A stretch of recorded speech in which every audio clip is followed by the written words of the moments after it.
And today we're reacting to animal diseases that belong in a horror movie. Bro, like rabies is one of the scariest things in the world to me, bro. To know that you can get that and you lose your life going crazy, foaming and some more junk, that is just wild to me, bro. And I can't get behind it, like none of us. So I think, I ain't gonna lie, this gonna sound crazy. We need to go ahead and get rid of raccoons, bro. And anything else that can carry that. Squirrels too. Squirrels be acting weird. The squirrels be acting like they want to do something to you, but you get close and they run off. But at the same time, they look ready like, I will crunch your shit too though. Let's get to the video, man. Let's do it.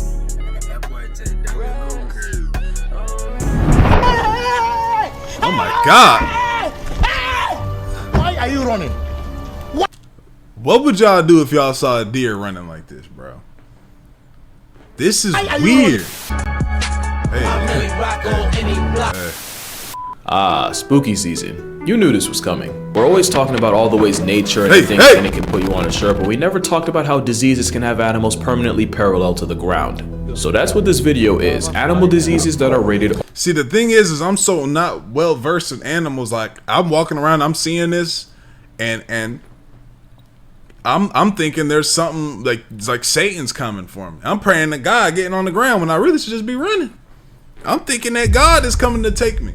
Please, God, no, don't let me go to hell. I didn't mean to. You feel me? If I see this in the woods, I must be going to hell soon. Are for the regret I feel when I see what researching them has done to my search history. And of course, viewer discretion is very much advised, especially for disease number 1. What's a Halloween video without a jump scare?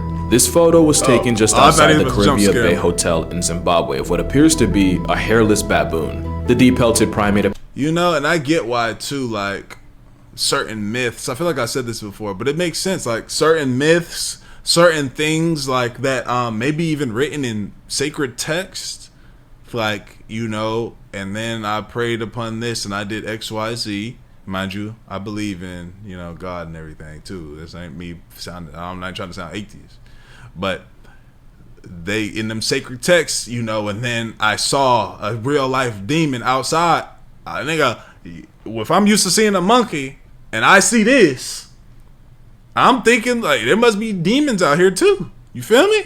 I think maybe some motherfuckers might just not have been well versed in what was going on. Appeared to be an outcast, only following her troop from a distance, almost as if she had been rejected for her appearance. And according to a nearby vet, the most likely cause for this abandoned baboon's condition, mange.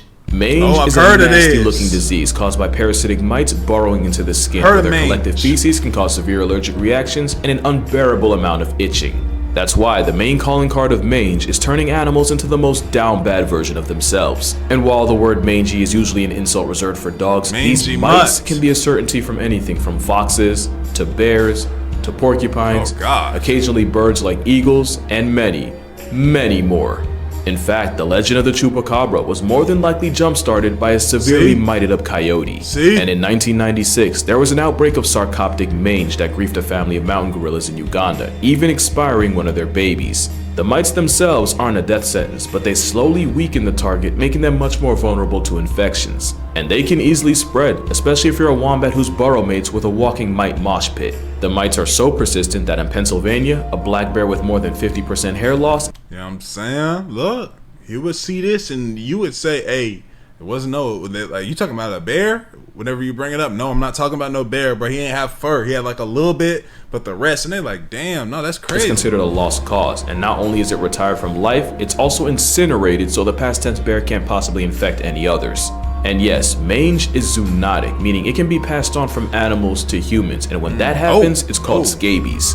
To be fair, it's normally easy to treat in people, but those with weak immune systems or those taking immunosuppressants can find themselves gatekept from a life of comfort. There's also Demodex mites, which shack up in hair follicles, and even a couple species that make their home in the human eye. So yeah, mange just might be the most aesthetically upsetting ailment here. The polar opposite of the next disease, because where mange is visually visceral, zoochosis is almost purely psychological. You've probably heard of the condition where animals in captivity do the same thing over and over with no goal or purpose, almost like they're in a trance, and one of the most popular examples of this are those videos of elephants swaying back and forth. Except zoochosis is much more than that. Of course, you have your swaying and almost neurotic pacing around their enclosure. I literally saw this at the zoo the other day when I took my son.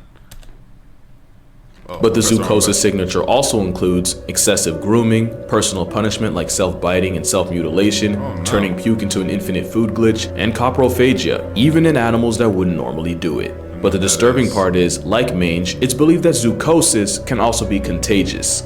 If an animal is housed next to one exhibiting the stereotypes associated with it, chances are that same animal will too. This captive psychosis is likely triggered by a lack of stimulation and enrichment, and it's more common in higher intelligence animals, especially those that would normally have a wider range. Elephants checking both boxes is likely why 40% of captive turned pachyderms show symptoms of zoochosis. Orcas are one of the smartest non-human creatures alive and can travel well over 40 miles a day for food. And almost a year ago today, in 2022, a captive orca named Hugo tragically resigned from reality after violently slamming into his tank wall until he suffered a life-ending aneurysm. And in 2005, a mother hamadryas baboon groomed her baby so excessively that he looked like he came out the womb beefing with wizards. To be fair, we can't really prove that this was zoochosis working overtime, but bro got the Mr. Clean Cut. That ain't a fade, it's a flea. But the most popular and probably most depressing case of chosis was Gus. Gus was a polar bear that lived in Central Park Zoo for 25. No, come on, man. Jesus! A polar bear. Hey, bro, send them to where they supposed to be at. Now, again, I know it's a rough life out there for them too. You know what I'm saying? But just put the natural life. I'm split with the zoo thing. Is it cool to see animals? Yeah, but you just know every time you see that they're not supposed to be in there. But at the same time, like for instance, like there's eagles at the Houston Zoo that can't fly. They're not able to fly, so they're here with us. I mean, you can let life do life things and let them go out and die, I guess, in the wild, but you know, they take care of them because they can't fly. You feel what I'm saying? And I feel like that's better.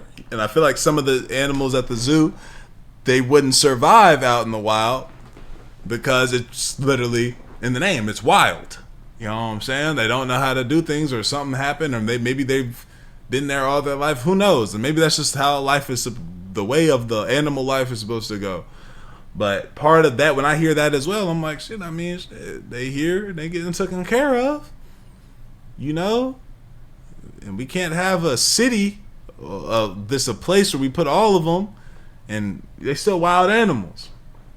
I don't know, man. What do y'all think about the zoo thing? Years. At one point, visitors and keepers noticed that Gus would spend all day swimming in figure eights, sometimes for up to 12 hours straight.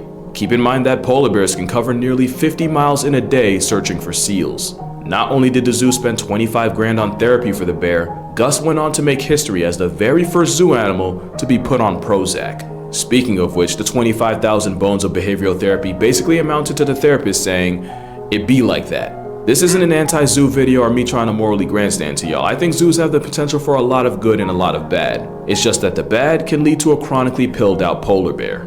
But wait, it gets darker. Because with how far removed humans have gotten from nature, there's a legitimate fear that humanity as a whole could be suffering from zoochosis on a global scale. That joke about us being no different than ants stuck in a death spiral becomes less and less of a joke as time goes on. Parents, if your child plays Roblox, listen up. You could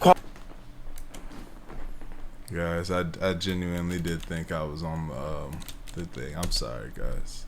I just watched the video where I really was on there, y'all. Please. Do you remember the Will Smith movie I Am Legend? Yes, before I his do. wife publicly neutered him and then smoked both his family jewels in 2-packs? Well, the post-apocalyptic movie started with a doctor attempting to re-engineer the measles virus in an attempt to find a cure for cancer, instead infecting 99% of the human race. A pretty good example of what can happen when humans try to play God with the natural order. Another example is what happened in Florida, specifically Silver Springs State Park. It's Florida's very first tourist attraction, famous for having a couple Tarzan movies shot there. And in the 1930s, tourboat operator Colonel Toohey was looking for a way to spice up his jungle cruise ride. So he brought in 6 Rhesus macaques and had them placed on a small island in the park. And it was at this moment, they f***ed up. Apparently, nobody involved was told that the monkeys could swim, and the moment they touched down on dry land, the macaques proceeded to swim out to the mainland. And following lots of multiplying without a calculator, there are now currently hundreds of rogue macaques, with a good number of them carrying a deadly herpes virus. Oh, herpes whoa! B is... Oh, shit. Jesus! No! Man, whoa. Imagine getting hurt from a random monkey that was in your backyard. No. I can't have that. I can't get that. It's not like, it'd be different if I made the mistake of having unprotected relations from him but messing around. And I could blame myself. But you telling me no, I can't have that. I can't have a monkey come give me herp in my backyard while I'm trying to just play with my son. It's an incapacitating condition that can cause severe brain inflammation, permanent neurological damage, and a permanent lease in a casket-shaped condo. Now, fear-mongering aside, the chances of catching it from a monkey are incredibly rare. Oh, okay. But not rare enough to be zero. In 1997, a researcher was working with Arises when she was splashed in the eye by indeterminate fluids. Oh, no. Even after immediately flushing her eye out for several minutes, the 22-year-old died December 10th, 1997, Wow. almost exactly 6 weeks after first being exposed. According to the Center of Disease Control, since 1932, there have been 51 cases of people being infected with the B virus, with 21 deaths and an 80% mortality rate for those untreated. Hey, what's good, y'all? I'm back again. And I've been putting a lot of people on to this program called Free Cash for a while now. Check out one of my supporters that had the biggest payout that I've seen yet from all the DMs y'all have sent. And I promise you, they've been hitting me up saying that they've tried it and it's worked. They've been getting cashed out, and I love to hear that because it genuinely actually works. And don't think I have not been seeing y'all's comments saying things like it doesn't work, Dior supporting a finesse, they're trying to take your data, and it's not true at all. And the fact that y'all would think that I would even put that on a video to get y'all finessed is wild to me. But hey, first off, Free Cash does not sell your data. They strictly track your progress to make sure you can get paid. Only sign up with an email and password and give no personal information. So I don't know what y'all are talking about. Here's how it goes. You sign up through my link, and inside you see a list of apps and games. Download them, play, and beat the levels that they tell you. That's the key. You got to complete the requirement. And once you hit the level, the system credits your account. And every time you finish, you get real money. Cash out to your PayPal or get a gift card, while it also being free of charge. The games pay Free Cash to get new players, and Free Cash just shares the money with y'all for trying it out. It may take a little time to get a huge payout, but if you're gonna be on your phone playing games anyway, you might as well make $5 to $10 doing the same thing. I don't want to hold y'all any longer, and I hope I've cleared up some things if you've been sitting on the fence. Hit the link, try a few games, and then DM me. Let me know that you've been winning, actually getting your money. Like I showed y'all earlier, bro made $1,000 off of Free Cash. I'm not promising that's gonna happen every day for y'all, but the fact that there's a possibility for doing something that y'all already do should really be all the convincing that you need, bro. That same fatal virus is currently being backpacked by up to a quarter of the hundreds of macaques running around the Sunshine State. Worse, it's believed they shed the potent virus through their saliva. So far, there's no known case of one of these Marion County monkeys passing off the virus to a human. The problem is, the monkeys have managed to lose their natural fear of humans, and there was even one incident where the park had to be shut down after a family was threatened and chased by an especially malicious macaque. It's the Oh yeah, hell nah, bro. worst kind of invasive, and it's 100% our fault. And although the virus peddling primates haven't caught a human body, it's definitely one of those cases of F around and find out. Get away from me. One of the most I be seeing them videos of monkeys grabbing stuff. It's like, alright, y'all done lost y'all damn mind, bro. Y'all lost y'all's place in the hierarchy. I'm still a damn human. Yeah, you strong, but I got bullets though. I don't want to have to do it to a monkey. I'm not trying to threaten wildlife, but hey, y'all over here snatching chrome glasses off my face and stuff. Nah, it's not. I gotta. Hey, don't start yelling at me saying, "Sir, stop!" But I'm choking the monkey and stuff, bro. When I'm bashing monkey skulls in, I'm not trying to hear nothing. He got chrome frames. I can't go like that. I thought I was just doing what everybody else was doing, coming and seeing and relaxing. Nah, hell no. settling diseases in nature is a sickness that affects deer, known as chronic wasting disease, called so because it essentially destroys the animal from the inside out. In fact, this type of disease is a transmissible spongiform encephalopathy, a name that literally comes from the fact that it causes several sponge-like holes in the brain. It's like the forbidden final boss of trypophobia, and it's caused by a single misfolded protein known as a prion. This prion triggers a chain reaction where the only outcome is a canceled life subscription, and the only thing the victim can do is wait for the sweet release of death. Here's what the endgame of a deer with CWD looks like. It starts with a misfolded protein affecting and altering perfectly normal proteins. It's almost like a cellular level cheese touch, and the moment it starts, it's already over. Step 2 includes the prions exploding in numbers exponentially and accumulating in the body, the whole time the deer, elk, or moose looks and acts perfectly normal. The deer can walk around with this disease for 2 whole years before the chronic becomes critical. Eventually, it escalates to the point where the prions manage to break into the blood-brain barrier, where they start destroying neurons, putting enough holes in the brain to get it cursed out by an octopus, and slowly wasting the poor, unexpecting deer. Deer with CWD seem unable to process anything around them, including danger, and if predators or playing freeze tag on the freeway doesn't take them Look how the rest of the deer looking at him. Every single deer looking at him like, okay, and watch out. off the senses, they die around. a slow and painful death to starvation as their brains shut down.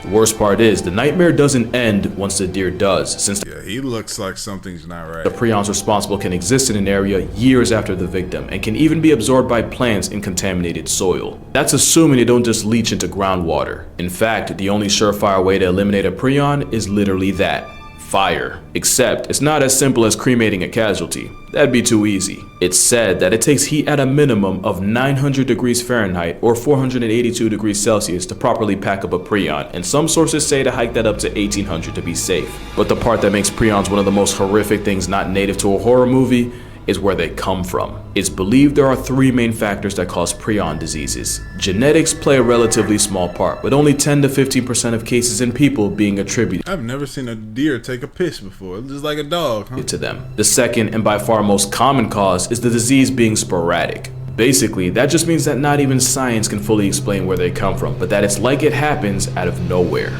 And the third is an infected deer contaminating something like a water source or a feeding station with body fluids and passing it off to the next. And remember, not only can prions insist on existing years after the Just fact, as a keep drink in of mind water. that most infected deer look no different from any other, right until it's time to disconnect from interface eternally. That means that the 3 main causes of wasting disease are completely RNG, and that is remarkably terrifying. What if you And it's eat not that? What if a human eats that? just deer that can get packed up by prions. There's mad cow disease in cattle and scrapie in sheep, named after the fact that it can cause them to compulsively rub up against things like fence posts until they literally scrape their wool off. There's even a human equivalent, Creutzfeldt-Jakob disease. And while there's no known reports of a human ever catching CWD, specialists have warned that with the thousands of CWD infected animals eaten by people a year, there's growing concern that the disease may eventually be transmitted to people. But maybe it's still a lot better than the last and, in my opinion, the most horrific disease in this video. Because not only is rabies one of the harshest death sentences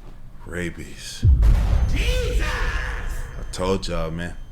Nah, I said that like y'all niggas don't know rabies exists. nature can serve, it is 100% transmissible to humans. Rabies is said to bury nearly 60,000 people a year. You and know since the most how common way to get it, mad a nigga would be from getting rabies, bro? That is so out of like the realm of my life.